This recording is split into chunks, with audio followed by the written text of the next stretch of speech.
Ovo je Hrvatska za pet, poštovane gledateljice i gledatelji Hrvatske televizije. Kako se balet i baletna kultura razvijaju u malim hrvatskim sredinama?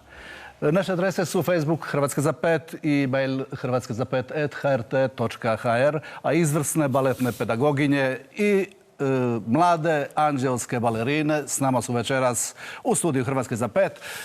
Prva s naše lijeve strane Renata Skovron. Dobra večer, izravno iz Sutivana, balerina, baletna pedagoginja, kažu glavna osoba na Braču. Za balet.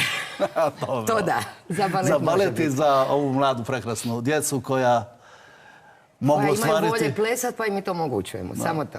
Kako ste došli po ovom snijegu, autobusom? Autobusom. Nemate svoj zrakoplov u vaš studiju? Još ne. Još ne. Možda u nekoj dalekoj budućnosti. Hvala vam lijepa. Elena Nikolajeva, s nama je iz Splita, iz Splitskog kazališta, balerina, baletna pedagoginja.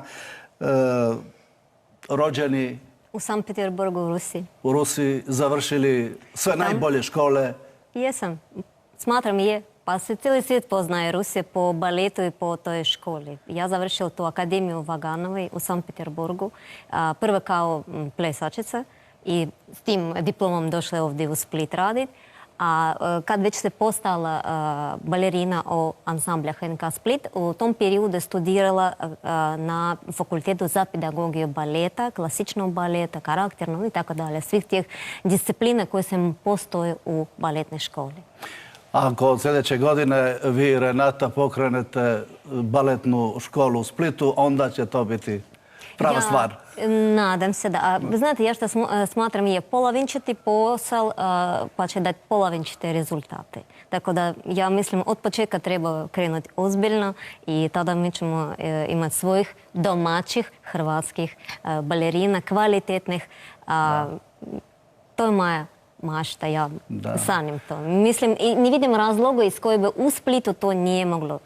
Pa mi mislimo uopće cijela javnost Hrvatska da naša mala mjesta, pa i veća i gradovi to trebaju imati. I neka roditelji, cijela javnost i djeca samo požele. Politiku nećemo ni pitati, gospođo Renata, da nešto tako se otvori. Pa ne bi trebalo pitati politiku po meni. Ja mislim da je to jedan problem koji postoji u Dalmaciji. Djeca bi trebala imati u cijeloj Hrvatskoj mogućnosti školovati se za struku, za profesiju koju žele. Split to još, nažalost, nema. Mi se sad trudimo to pokrenuti, da se taj problem grada Splita riješi, da djeca u Splitu dobiju mogućnost učiti, postati profesionalni balerine. Evo da osim Rive i još ponečega i Hajduka, da Split ima i baletnu školu. Ima Split puno toga, ali ovo je jedna od stvari koje nema. Ali ne treba Split nagovarati njegovo čelništvo i strukture da je djeci potrebna baletna škola. A da sad pokazuju dobru volju. Dobro, a pogledajte na drugoj strani Hrvatske u Čakovcu, jedan mali Čakovac. Lijepi primjer. Nema Split, nema Varaždin, ali ima Čakovec, osnovnu baletnu školu. Tako je, tako je. S nama je Ivana Brez-Murk, baletna pedagoginja osnovne baletne škole Čakovec. Hvala da ste došli. Međimurje i Čakovec imaju svega. Od poduzetnika do balerina. Kod vas sve cvjeta. Pa dobro. Vi kao da i niste Hrvatska, jeste prava. Pa dobro, evo, imamo tu sreću da smo stvarno uspjeli stvoriti tu baletnu školu. Evo već 15 godina. Tako da, evo, nadam se još dugo da će to trajati. Recite koliko imate učenika, balerina, baletana? Pa nemamo ih tako puno koliko bi. Još jedna kolegica sa mnom radi u školi, da. Pa moglo bi biti više. Mali smo grad. Evo, Varaždin nema. Neki učenici nam čak iz Varaždina dođu u školu. Tamo je samo studio, pa onda ipak ako žele nekakvo obrazovanje i papir, dođu kod nas da završe tu školu. Hvala lijepa, magistra Nina Bertapele, balerina, baletna pedagoginja. Evo, dobri duh, inicijatorica ove teme, ove emisije, dobrodošli. Zašto ste baš nas uputili Renati na Sutivan? Da, hvala vam lijepa da imam tu mogućnost reći da ovo što je Renata, inače moja supatnica, tako reći, sa štapa prije 40 godina iz baletne škole, što je učinila u toj maloj sredini, ja to zaista kao osoba koja je porijeklom s jednog drugog otoka, pa pozna... Je li se vole Brač i Hvar? Pa donekle samo, jel, kako to obično ide. Međutim, to što je Renata napravila je zaista jedno veliko čudo. S jedne strane njoj treba svaka čast i hvala, a s druge strane ta lokalna zajednica je ipak pokazala zrelost, veliku zrelost koju nisam viđala po drugim otocima, da priskoči, da razumije da se neće raditi samo o tome da djeca vježbaju, nego da djeca usvoje životne vrijednosti drugačije i da im se duh razvija, a to je jedino održivo zapravo za tu zajednicu. A vi osobno u vašem radu i uopće gledajući hrvatsku kulturu, posebice baletnu, držite da je baletna kultura, posebice u malim sredinama, veće također, neke to imaju, velika stvar za jedan narod? Da, ja zaista mislim da prvo inkluzija je velika stvar. Znači da, što je Renata rekla, dijete u Sutivanu i dijete u Zagrebu imaju iste mogućnosti. To danas i svi strateški dokumenti evropski govore i to jest jako bitno. I specijalno mislim da takve male stvari doprinose kulturi nacije nekada i puno više od velikih dobro financiranih projekata osmišljenih u ovome glavnome gradu pod patronatom velikih institucija. Da. Nastavit ćemo tijekom emisije. Želim vam predstaviti Ninu Vuković, učenicu balerinu iz Sutivana na Braču. Dobrodošli. Hvala vam lijepa što ste s nama u studiju Hrvatske za 5. Što je vas i koja vrsta ljubavi privukla baletu? Ili je to bila samo razlog Renata? Pa, moja teta je završila baletnu školu u Splitu i ona me nekako potakla da krenem plesat balet i da Renata u tome pomogla. A recite, vi i vaše kolegice koje tako zdušno vježbate i radite i volite balet, gdje ćete dalje nakon osnovne škole? Nakon osnovne škole preselit ću se u Split i krenuti tamo u gimnaziju i nastaviti plesati u baletnom studiju Split. Baletni studio. A ako vam već dok vi krenete u školu ne otvore baletnu školu u Splitu, pa će to biti još bolje. Evo, ja vam želim da vam se to dogodi. Marta Sironić je učenica balerina iz Čakovca, ali sad na jednoj zanimljivoj školi umjetničkoj u Mariboru. Da. Tu preko puta, preko granice. Da, zapravo. Kako vam to ide i zašto ste otišli baš tamo? Pa meni ide dobro, barem da. I otišla sam tamo zato jer nekako baš želim se baviti profesionalno baletom, pa sam onda odlučila da ću ići u profesionalne vode u srednju baletnu školu u Mariboru. A što nakon Maribora? Znam da ste upoznali i Sutivan, znam da ste bili u osnovnoj baletnoj čakovečkoj školi, ovdje ste bili na seminarima. Očito vaš razvoj će zahtijevati neko ozbiljnije školovanje. Gdje i kako? Pa ja sada idem u srednju baletnu školu, pa poslije bi željela ići negdje još na usavršavanje 2 godine, ne znam, ili u Ljubljanu ili u Stuttgart kao što to imaju. A još ne znam točno, nisam tako ozbiljno još razmišljala o poslije 4. srednje, ali željela bi se profesionalno baviti u kazalištu. Dobro, nadam se da će vam se pružiti i ta prilika. Lena Kličak je učenica balerina Osnovne baletne škole Čakovec. Hvala vam što ste s nama. Niste došli u baletnoj odori, nego u pravoj, lijepoj, ovako mladenačkoj. Kako je vama u baletnoj školi? Kako vježbate? Kakve su vam pedagoginje? Jesu li vam prijateljice i prijatelji dobri i volite li to doista više od jedne druge umjetnosti ili dječje igre? Pa da, svakako ja to volim jako i mislim se dalje baviti s tim nakon što završim osnovnu školu. I mislim se profesionalno baviti s baletom kasnije. Dobro, to ćemo imati prilike još čuti i vidjeti. Javit će nam sigurno vaše pedagoginje. A ja bih molio da, evo, tragom Nina vaših i Renatinih priča, da krenemo zajedno s našom reporterkom Brankom Brekalo u Sutivan, pa da pogledamo prvu priču iz oaze Renate Skovron, balet na Braču. Sutivan je tradicionalno mjesto težaka i ribara. Tek u novije vrijeme broje se turistički uspjesi. Ples je na mala vrata ušao u život mještana. Mi je vam drago da je gospođa Renata s plesnom školom ovdje? A što ja znam, nisam ja baš za balet. Ja sam više ovako za neke druge stvari. Recimo ribolov. Jer za balet ja... Čuvanje unučadi. Hoće li koji od unuka ići na balet, šta mislite? Ne. Ne? A zbog čega? A šta da ti sport mi nije baš nešto... Za dečke. Za dečke. I tako barem 3 puta tjedno u Sutivanskoj dvorani Sokolana ili u Postirskom pastoralnom centru. Renata Skovron bračku djecu uči plesu, među njima su i dječaci. Najdraže mi je kako mogu iznijeti svoje osjećaje dok plešem. A što kažeš za tetu Renatu? Kako je surađivati s njom? Pa vrlo dobro, nekad zna biti stroga, ali to je jako učinkovito, pa nema veze. Učinkovito i tekako. Teta Renata tako je zove 30-ak djece braći oplemenila ljepotom plesnih pokreta. Nižu se već i prva priznanja s natjecanja. Ni djeci ni roditeljima nije teško organizirati prijevoz do Sutivana, dolazi iz Škripa, Dola, Postira, Supetra.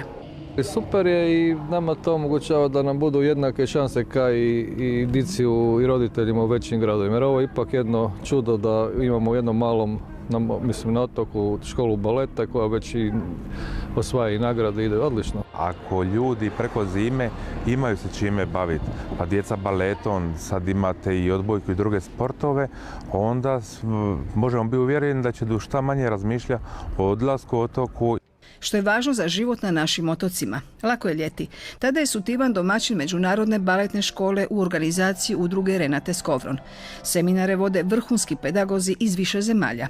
Zahvaljujući ljubavi predanom Renatinom radu, brač je mjesto plesne izvrsnosti uz odličnu podršku općine.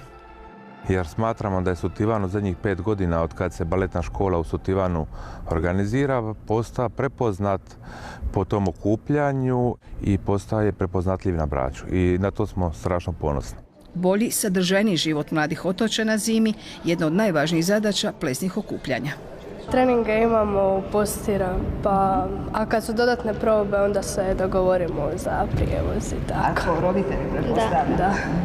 I što mi možeš kazati o teti Renati? Da je super i da je stvarno zadovoljstvo plesati sa takvom osobom. Prije svega uvijek ima dobre koreografije i dobar odnos prema nama.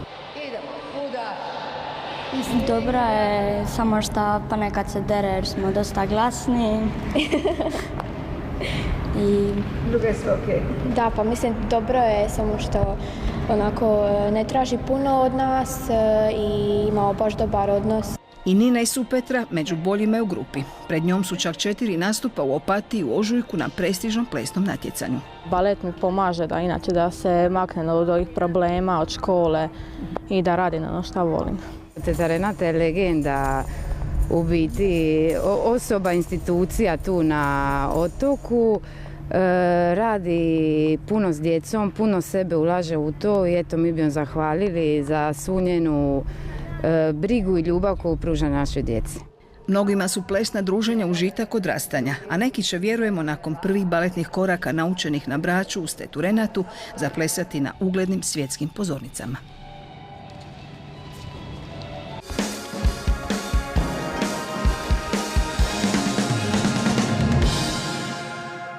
Recite, gospođo Renata, baletno čudo nije samo u Sutivanu, nego i u drugim mjestima na cijelom Braču zapravo.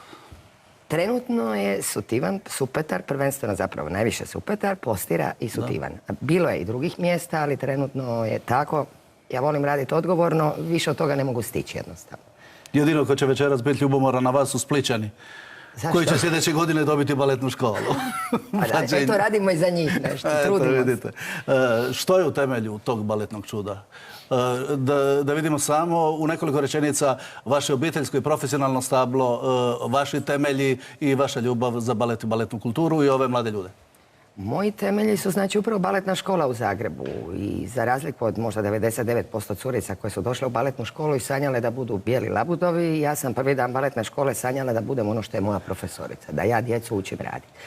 I upravo tu leži možda tajna da ja djecu volim i dan danas učiti raditi i da želim pokrenuti ovu školu u Splitu upravo zato. Meni je bilo omogućeno da se školujem, da postanem profesionalna balerina. Ali mi nije u Zagrebu bilo omogućeno jer nije postojao studij baletne pedagogije. Upravo to je razlog da želim i da se pokrene škola u Splitu. Umjetničkih korijena nemam, a tajna je možda povjerenje roditelja na početku, rad djece i jednostavno jedna uzajamna komunikacija koja očito dobro funkcionira sve te godine i tolike generacije. Nije nepristojno da vas pitam za prezime Skovron? Tata je Poljak, tatino prezime, nisam mijenjala nikada. Tata je bio Poljak, došao na Znači nacija kulture, umjetnosti? Je. Tamo sam trebala studirati baletnu pedagogiju, nažalost u krivo vrijeme, 80. kad su došli štrajkovi i nisu me pustili. Da. Nije mi bilo suđeno, ali posao mi je ostao, to šta je. Ljubav je preživjela. Da, i nemate nikakvih velikih stresova što se tiče rada sa djecom, sa roditeljima, sa lokalnom zajednicom. Sve štima, sve funkcionira i vidim da su sve curice i vi i svi koji su govorili jako veseli. Vidim da nije namješteno. Pa trudimo se imati jednu dobru radnu atmosferu. Pazite, baletni studio nema cilj stvaranja profesionalnih plesača. Tu se ja uvijek moram malo prilagođavati njima. Moram osluškivati bilo kako oni šta hoće. Problema ima, naravno, pojave se bilo u odnosu s djecom, roditeljima, lokalnom zajednicom, ali očito ih uspijemo nekako i riješiti. To je život. Naučiti rješavati probleme. Da. A recite, gospođa Nina, što je najvažnije u svemu ovome što Renata, što vi, što vaše kolegice rade? Je li to doista velika disciplina? Je li to nekakvo samopoštovanje ili, ne znam, organizacije? Što je najvažnije u tom radu? Da, danas sam pročitala na nekom sajtu, kaže balet je mogućnost da danas učinim boljim ono što je već jučer bilo zadovoljavajuće, dovoljno dobro. Znači, ta jedna težnja perfekcijom ne samo da je bitna za balet sam, nego kao u mom slučaju gdje ja nakon škole nisam postala balerina i 20 godina nisam apsolutno plesala ništa. Bavila sam se potpuno drugim, dizala utege recimo i tako. Dakle, bitno je da ti ostane za život ta jedna visoka disciplina i profesionalnost. I u tom smislu je za tu djecu, pa i za one koji neće postati profesionalne balerine, evo to je jako važno. Da, a što se tiče profesionalnih balerina, što se tiče tog načina rada, plesa na daskama, škole, discipline, kako, gospođo Nikolajeva, to funkcionira i znam da u jednoj velikoj ruskoj baletnoj i kulturi uopće to je dobro posloženo. Kako u Hrvatskoj to posložiti? Ne bi time ništa htio loše, čak dobro reći o baletu u Splitu, Zagrebu, Rijeci ili negdje drugdje, mada problema ima. Ako bi htjela nešto reći loše, ne mogu, pošto se to nije bila bi istina. Mi za sada imam jako dobar balet u Splitu. Imam prekrasnog solista, imam veliki repertoar, klasični, modern, tako da sve to funkcionira i tu uopće nema razloga govoriti o tom da to je nije u redu. I ja moram spomenuti našu studiju baletnu u Splitu, na koji se trudi sa entuzijasti i fanate svoga posla i ljudi se radi više od svojih mogućnosti i pokušavaju napraviti i dati sve od sebe. Samo što je to, ono što se rekla Renata, to je studij. Kad ispred tebe 3 sata tjedna, ti vidiš ispred sebe jako se talentirano. Ja imam čast predavati na toj studiji i kad ja vidim u svojoj dvorani jako sposobnih curica, ja već sada kužim da ja neću moći ih voditi u taj profesionalni posao, dati njim toliko koliko ja znam i toliko koliko oni zaslužuju. I nije zbog toga što je ja kriva ili oni, ili studija. Studije funkcioniraju super. Više nego se dužno radi studija. Ali nije dovoljno za profesionalni balet? Apsolutno ne. I studija nije dužna tim baviti. Studija mora, to što je rekla Renata, mora biti prilagođena prema interesom djece. Roditelji moraju biti zadovoljni. Oni moraju doći vidjeti te koncerte, te predstave završne. I to je super. I nije svake dijete to potrebno. Pošto nema selekcije, nema nikakva konkursa. Dolazi svi djeca. A je to taj posao koji traži obavezno da vi imate neku predispozicije, da vi završite na kraju zdrav. Je to jedina zbog čega mora biti i zdravlje i mogućnosti, prirodne mogućnosti za balet.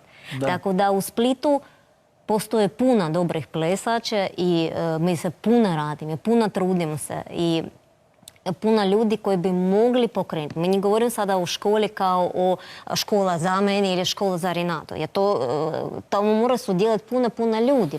Škola za splitsku djecu i njihove roditelje prije svega. Apsolutno. Za djecu i za svih ljudi koji mogu i želi raditi u toj školi, pošto se naša karijera je dosta kratka. Mi ne možemo plesati da 150 godina.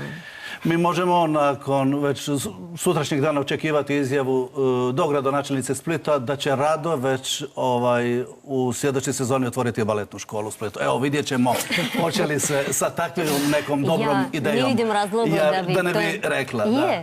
Evo, poslije ćemo malo i nakon Sutivana i Splita doći do Čakovca, ali sad vam predlažem, kad ste vi, gospođo Nina, spominjali Zagreb, da pogledamo našu reporterku Hrvatske za 5 Katarinu Škaro. Ona nas vodi u baletni studio Olge Karmon u Zagrebu. Režija, molim. Pauza! Lijevo! Lijevo! Jače! Ramena dolje! Ramena dolje, glava ravno, u ruci trbuh. Prvo je što će mala balerina savladati, a najbolje je početi s 9 ili 10 godina. Zato što tijelo više-manje formirano, ima mišića i oni su više-manje svjesni što oni to stvarno žele. Baletna pedagoginja Olga Karmon prve je plesne papučice obula sa 7 godina u Rusiji. Moja prva profesorica mamu baš maltretirala da ona me pošalje za audiciju na akademiji. I ispalo je dobro, primili su me. S akademije ravno u Moskovsko kazalište. Radila je i u Izraelu, gdje je upoznala supruga. I onda je zbog njegova posla došla u Hrvatsku, gdje djecu u prvim baletnim koracima podučava već 11 godina. Balet je ples koji je tako lijep i zabavan da ne znam što je bolje od sporta. A koliko dugo plešeš? Ne znam. Kad odrasteš, što želiš biti, plesačica ili nešto drugo? Nešto drugo. Želim biti pjevačica i na televiziji. Nije sport, nego je to umjetnost i nije nešto da bi to sad bilo sad da se okreće jako i da... Ne znojiš se puno, je li to? Možda se ne znoje, ali discipline u dvorani mora biti. Ja njima objašnjavam što ta strogoća i disciplina nema veze sa mojim ljubavi. Što to potrebno da oni budu koncentrirani, oni moraju biti tihi, da ta koncentracija ima dozvoljava biti uspješne za balet. Zato što, nažalost, to je ta vrsta plesa gdje ti moraš biti maksimalno koncentriran na tomu kako, što radi tvoje tijelo, što ide preko glave. Koncentracija je na razini kod 9-godišnjeg Vilija, jedinog dječaka u skupini. Sjećam se prvi dan, ne znam, nisu baš na mene obraćale pažnju, sad možda malo više i tako. Možda su bile malo ljubomorne. Zašto? Pa ne znam, zato što sam bio kao dečko, pleše balet i onda je to sad faca. A jesi bolji od njih ili? Ne, one su bolje od mene, ali ne marim. Jednoga dana želio bi možda i profesionalno zaplesati. Baletna pedagoginja tvrdi, talent čini samo 20% uspjeha. Sve ostalo to je narav, to je prirodna volja za toj ples i zdravlje. Po meni najveće odricanje je što baletni plesač ne smije propuštati nijedan dan bez vježbanja. Jer brusiti baletno umijeće zahtjevno je i teško. Od toga je čak lakše i ruskinje naučiti hrvatski jezik.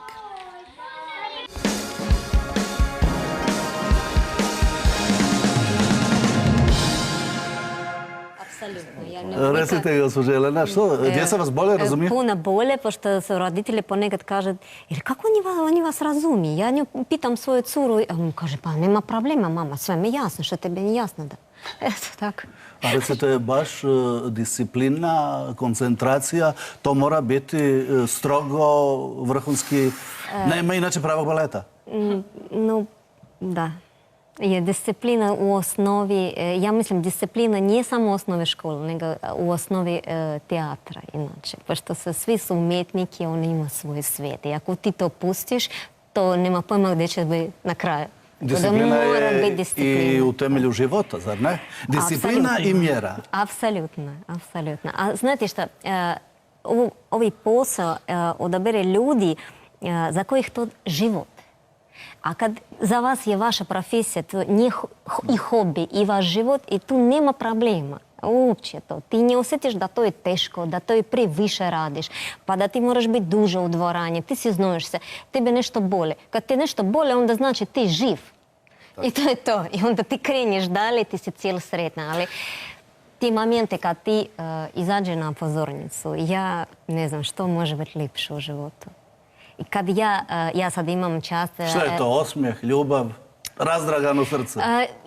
Ne znam, je to takva energija koja ti ide od publike i ne znam, ništa u životu nije daje tako sreći, ne diže tako tvoju inspiraciju. Ti kužiš da ti radiš nešto ozbiljno, što je potrebno ljudям. A to da ste se večeras u emisiji Hrvatska za 5 susrele dvije ruskinje pedagoginje, jedna u reportaži, jedna u studiju. Da, je. To je dobro ili loše? Dobar znak? Ja mislim, dobar. Slušajte, mi smo otvoreni, mi živimo u ovoj državi i želimo, na primjer, ja želim vratiti sve to što sam dobila u svoju karijeru plesnu. Pošto plesala takve divne predstave na pozornici HNK Split, o kojih sani moje kolegice u Rusiji, pošto ogromna konkurencija i većina od njih neće nikad to dobiti. A ja imala tu priliku. I sada, kad ja imam te znanja i sada je Split to moja kuća. Znate što se sad Splićani pitaju, jeste li vi više Ruskinja ili Splićanka? Znate što, ja mislim, čak je, mora biti, mislim, ja Ruskinja. I što sada bi bilo bi to smiješno ako bi ja sada govorila o tom. Ali, znate, ja vam kažem ovako, kad mi smo sletili s avionom u 2002. godini u Zagreb i krenuli sa mojim suprugom sa autobusom do Splita, to tako bilo putovanje, i nije bila to autocesta, mi smo išli taj ceste uz more, starom cestom. I, vi znate, mi bili strašno umorni, to putovanje bilo preko noći. Ali kad mi ušli u Dalmaciju, u Mediteran, mi mogli vjerovati da u tom je ljudi žive, ja to nek jedem. Tu možeš doći kratko i ići opet nazad negdje. A ljudi tu žive. Za nas je bilo to čuda. Mi smo bili smješteni na vili, Vila Dalmacija, to je Vila Tito. Bivša Titova vila. Je, bivša Titova vila, dobro, normalna. I nije jedina. Nije jedina, bili smo i na otoku, ali to takva priroda, takva ljepota. Kad ti prolaziš gradom, malo ljudi, niko nigdje ne živi. Drugi način života, drugi ponašanje između ljudi, mir, tišina. Vidite kako se vrijeme mijenja. A sad je tamo središte centra znanstvenog izvrsnosti, Medils, vidite. Nisu više vile bivših političara i ne znam. Ali to je bio smještaj za umjetnike tada? Da. Nisu samo umjetnici pa znanstvenici. Evo vidite kako stvar ide. A vidjet ćete da stvar dobro ide i u Čakovcu. Naša Paula Poljak je posjetila osnovnu baletnu školu Čakovec. Evo njezine priče. Dvorana za balet, ružičasti triko i plesne papučice, bajkovita oaza za malene balerine. Vesele i živahne, već na prve taktove klavira zauzimaju baletni stav. Držati se ravno, držati trbuh uvijek unutra i prste spojene. Tako to počinje s osnovama držanja tehnike od 5. 6. godine. Imam 9 godina i treniram balet zato je to moj san. Za mene je balet da se zabavljam i da nešto novo naučim i da plešem i svašta drugo. Kad plešu, sretne su, baš kao i njihova mentorica Matea. Iz prvog naraštaja čakovečkih balerina prva je upisala i završila srednju baletnu školu u Zagrebu te se vratila korijenima. U početku mi je bilo čudno. Došla sam u dvoranu, sve mi je poznato. Otvorila sam vrata od ormara, unutra još moji kostimi. Evo, najmanja djevojčica ima moj dres i moju suknju. Ponosna sam i jako mi je drago da sam se vratila i da mogu nove nade podučavati baletu. Poput koreografije uz glazbu iz Disneyjeve Male sirene. Slijede 4 godine osnovne škole koja se nadograđuje solfeđom, klavirom, povijesnim, karakternim plesovima i to svakodnevno. Mama i tata kad sam bio mlađi su me često vodili na takve baletne predstave i to me jako privuklo i to mi se jako svidjelo. Kao mala sam vidjela balerine na televiziji i odlučila sam, ja budem to hodala, znači sam se jednog dana upisala. Pa ja sam počela ići na balet od 1. razreda i puno toga sam saznala još o puno balerina i o puno plesova. Puno sam toga naučila ovdje i uživam to. Ivana, rođena Zagrebčanka, prošla je razvojni put do ansambla HNK, a u Čakovcu živi s obitelji i predaje balet. Potvrđuje kako baletna škola u gradiću od 20.000 stanovnika itekako ima smisla.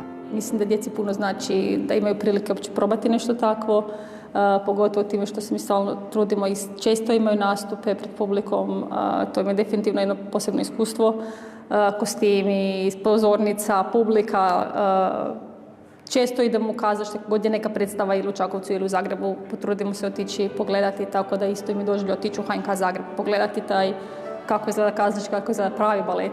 I Čakovečka je osnovna baletna škola koja od 2003. uz glazbenu djeluje u sklopu umjetničke škole Miroslav Magdalenić, proizašla iz nekadašnjeg studija. Nekima je odredila životni poziv. Trenutno nam je jedna učenica u Sarajevu na školovanju. Jedna naša učenica koja je također isto završila srednju baletnu školu, trenutno je u ansamblu HNK u Splitu, aktivno pleše. Još znam da imamo jednog dečka koji je nastavio svoje školovanje na suvremenom plesu. Prema tome, za malu školu, mali grad, to je puno. Roditelji, vjerni pratitelji plesačica i plesača, žive uz balet. Kako je ona prošle godine upisala 1. razred, prošla je audiciju, a kako smo iz Varaždina i trebala bi u Zagrebi 4 puta tjedno, morali smo se preseliti u Čakovec koji nam je najbliži. I evo, curica je jako zadovoljna. U biti sa našim djetetom smo se mi zaljubili u balet, tako da nije bilo nje, evo ne bi niti znali kaj prepuštamo.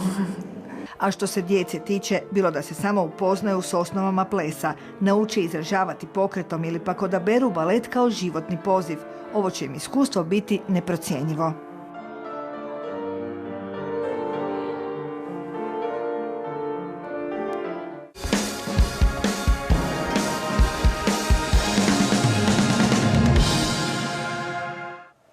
Evo Ivana, vaše male balerine su kao anđelčići. Jes. Se vama to tako čini?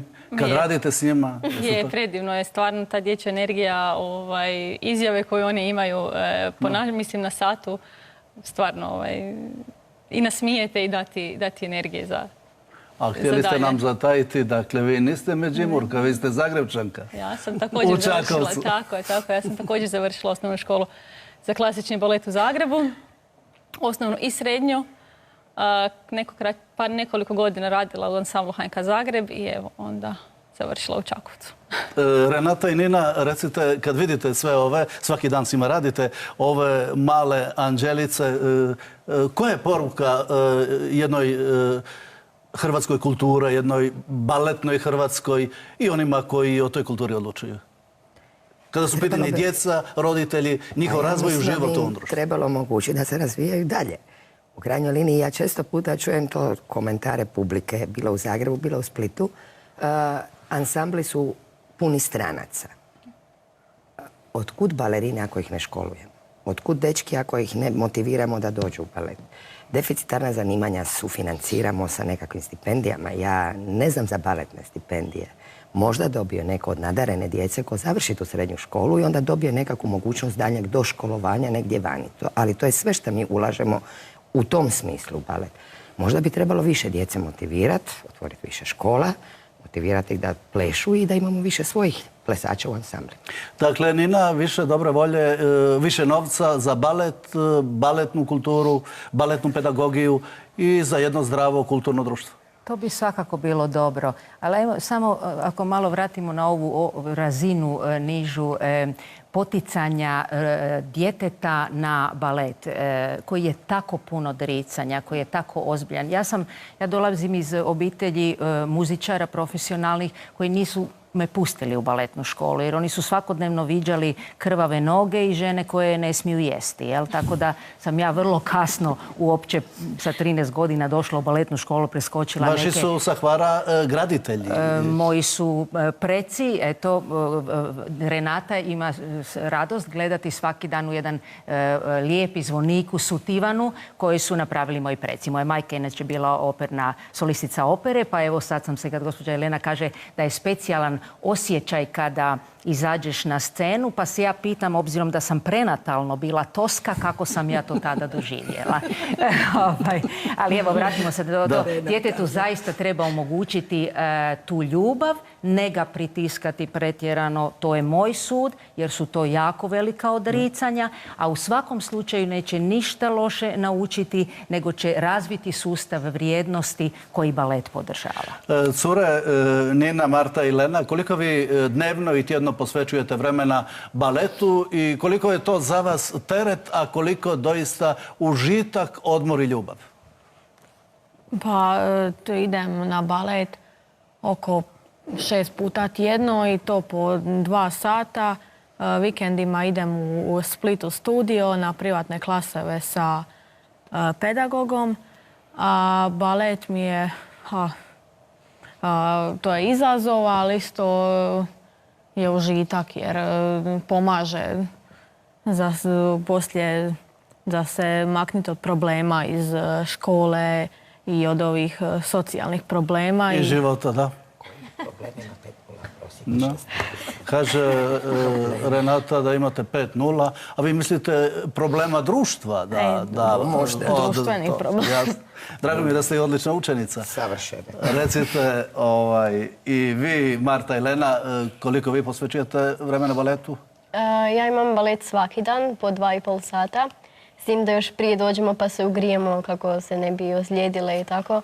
Pa nekada, najčešće u ponedjeljak, dođemo u dvoranu pa onako joj, baš moram biti tu. Nekad se to pitam jer onak ponedjeljak imamo dosta dugu školu pa se ne stignem ni tako brzo zagrijati. Ali nekak uvijek je ljubav tu, tako da uvijek ljubav vlada to sve. A gdje čuvate one lijepe balerinke, one cipelice i imali žuljeva? Za sad još nema. Nisam toliko sklona žuljevima, pa... A balerinke čuvate u svom ruksaku ili gdje ih čuvate? U školi. A u školi gdje živite. Vi, Lena? Ja imam balet 5 puta tjedno, 1,5 sata. I meni je balet veliki užitak. I stvarno bih voljela da ga još i više imamo pod vikendima i da. I željeli bi da Hrvatska ima što više baletnih škola i ovakve prekrasne djece kao što ste vi, što ste nam iz Čakovca, iz Maribora i Sutivana došli večeras u studiju Hrvatske za 5. Hvala vam lijepa. A ja vas molim za kraj, možete li zapravo poručiti kakva je budućnost baleta, baletne kulture i ovih prekrasnih malih curica i dečki kada je u pitanju njihova ljubav za balet, kada je u pitanju izgrađivanje osobnosti i ličnosti mladog čovjeka, spremanje njegova za život. Nije balet samo, pretpostavljam, samo ples i ova stroga koncentracija i disciplina. Nije, definitivno. Ne, balet uči svemu. Upravo ta disciplina te nekako potjera i u školi i u drugim aspektima života. Znači ti ne možeš doći doma, baciti šlape i leći se u krevet i reći baš me briga, više neću ništa raditi danas i ne da mi se ništa i ne idem nikud za vikend, nema toga. Znači ti si jednostavno već u tom filmu da ti moraš, znači tići ćeš se jutro, tići ćeš na balet, odradit ćeš svoje vježbe, nakon toga znaš da moraš doći doma, pripremiti se za školu, otići u školu, na večer pripremiti šlape za sutra možda, zaštiti špice za sutra, oprati dres, oprati čarape, provjeriti da li sve imaš u torbi, opet i za balet i za školu. Jednostavno i tako cijeli život iz dana u dan. Naravno da jednog dana kada ta djeca dođu u srednju školu, bila u baletu, ona ili ostala ili ne, svejedno će ta disciplina ostati i ta djeca će se definitivno drugačije u životu ponašati. Koliko prijateljica ja znam koje su završile sa mnom baletnu školu, pa nisu na kraju u životu završile u baletu. Otišle su na razne fakultete, rade u vrtićima, ali stvarno, evo, tako je. Evo vidite. Jedna samo disciplina. Hvala lijepa. Što ste vi, poštovana gospođo Elena Nikolajeva, naučili u zapravo za život od baleta i u Rusiji i u Hrvatskoj? Je li vas balet izgradio kao potpunu osobu? Je li to temelj vašeg života? Ja mislim da. Ja mislim to je škola za karakter. Kad ti u svakoj situaciji moraš izaći pobjednikom i pobjediti u prvom redu se. To taj borba koja se ide cijeli život. Pošto ti nje želiš ići, pa zato što te boli sve, pa tebi nije vježbal. Ili svaki dan ti moraš sebe priboriti i krenut u svom poslu. I to cijeli život. Tako da se u taj posao mogu stvarno ići ljudi koji to jako ozbiljno volite. Da. A kako kazati, nazvati to što vi radite? Je li vi to volite? Je li to prevelika ljubav? Je li to veliki trud? Kakvo je to davanje? I što vam vraća balet i vaša mala sutivanska, supetarska i bračka sredina? Što vam vraćaju? Ja to ne bi uopće uzimala na način davanje, uzimanje. Pa sve su darovi, da? Ja mislim da je to jednostavno zajedničko življenje. Dobro. Ja prvo moju profesiju nikada nisam doživljavala kao posao i vjerojatno to svi mi ne doživljavamo kao... Vi govorite o pozivu. Poziv, to je poziv jednostavno. Mislim da bi vi takav posao radili, vi to... Nema tog novca koji može vas natjerati tako nešto raditi. Mislim, ima zanimanja uz dužno poštovanje svima. Ima profesija koje jednostavno morate voliti da bi ih živjeli. Ne možete ih raditi, jednostavno ih živite. A zato kažem davanje, to je davanje i uzajamno primanje, jednostavno suživot. Mislim, koliko ja djeci sebe dajem, oni meni sebe daju isto tako. Tu je povjerenje roditelja, tu je povjerenje djece, to je jedna uzajamna komunikacija, to je jedan suživot koji, mislim, ja se koji put među tom djecom i roditeljima zaista osjećam kao da sam u obitelji. Meni dolazi druga generacija djeca. Imam curice iz prve generacije čija djeca mi sada dolaze plesati. To su već familijarni odnosi. Ali molim vas lijepo, kako ste vi iz onog vica škrte bračane, dakle iz vica, natjerali da svi sudjeluju od načelnika, svećenika, roditelja, ne znam koga, da svi prihvaćaju i guraju balet, a da ste vi naravno na čelu? Ovako, prvo, bračani nisu škrti, to su samo vicevi. Bračani su vrlo gostoljubivi i vrlo darežljivi ljudi. Oni su možda malo nepovjerljivi prema strancima i to je bio možda i početak priče. Oni mene nisu poznavali, ja nisam njih. Ali priča je krenula upravo s njihove strane. Ja sam cijelu priču krenula na nagovor mama kako sam bila na braču da krenem raditi s djecom. I zapravo sam u početku bila vrlo skeptična. Mislila sam kako djeca u to vrijeme, pazite, ratno doba, 94. Mi smo počeli raditi prije 24 godine. Bila sam skeptičan kako će to funkcionirati, ali ne da nisu škrti, dali su mi povjerenje punog srca, a očito smo to onda zajednički nekako dalje skratili. Bračani puni ljubavi i baleta. Pa, znate šta, kad živite zajedno, kad ljudi vide, dođe teta Renata pa da vidi da nešto treba, prvi puta, onda bude ajme šta ona hoće. Ali onda kad ljudi vide zašto je to tako, onda shvate da to nije davljenje tete Renate, nego da je to dobro tako. I onda to jednostavno stvara jedan niz. Sad ne trebam nikog daviti, samo kažem treba, može, tete Renata, dobro, hvala. I sve ide i sve funkcionira. Ma pazite, naiđete na problem, ali se nađe rješenje. Eto, upravo. Da, evo, vi ćete, gospođo Nina, s obzirom da ste inicirali emisiju, imati prigodu je zaključiti u jednoj minuti. Sve ove mlade sredine, male sredine, sve ove mlade balerine, baletani, svi ovi ljudi koji se profesionalno bave baletom daju doista veliku ljepotu i, rekao bih, karakter hrvatskom društvu, hrvatskoj kulturi, hrvatskom baletu, kao što je to spomenula malo prije Elena. Ima li to budućnosti ozbiljne u Hrvatskoj i u više malih sredina? Jest, apsolutno. Uvjerena sam da da, ali tu bih onda spomenula i sve one starije, pa i moje dobi koji još uvijek mogu plesati. Danas je inkluzija je popularna, znači postoji i to. I rekla bih, završila bih sa nečim što nosim na jednom t-shirtu, na jednoj majci, otprilike portugalsko ću nastojati prevesti, gdje ne možeš plesati, nemoj se zaustavljati. To je jedna stvar, a druga stvar, kako uvijek baletni satovi završavaju pljeskom za naše pedagoge, kao jednom zahvalom, ritualno, onda bi se ja prisjetila evo mojih, Renatinih, naših zajedničkih, svih pedagoga koji su se ugradili u nas i u mislima bi im evo zapljeskala. Baš vam puno hvala. Ne znam hoće li vas pljeskom nagraditi naši jedni studenti. Hoće, vidite kako znaju. Hvala vam lijepa. Hvala vam lijepa, gospođe balerine i baletne pedagoginje Renata, Elena, Ivana i Nina, te evo mlade i male anđelske baletne prvakinje koje ste bili s nama u studiju u reportažama. Hvala vam lijepo što ste nam predstavili jednu prekrasnu baletnu Hrvatsku za 5. Ja vam doista od srca čestitam. Bio sam počašćen što ste gosti emisije Hrvatska za 5. Hvala vam na radu, hvala vam na ljubavi, na razgovoru. A poštovane gledateljice i gledatelji Hrvatske za 5, vama hvala na pozornost.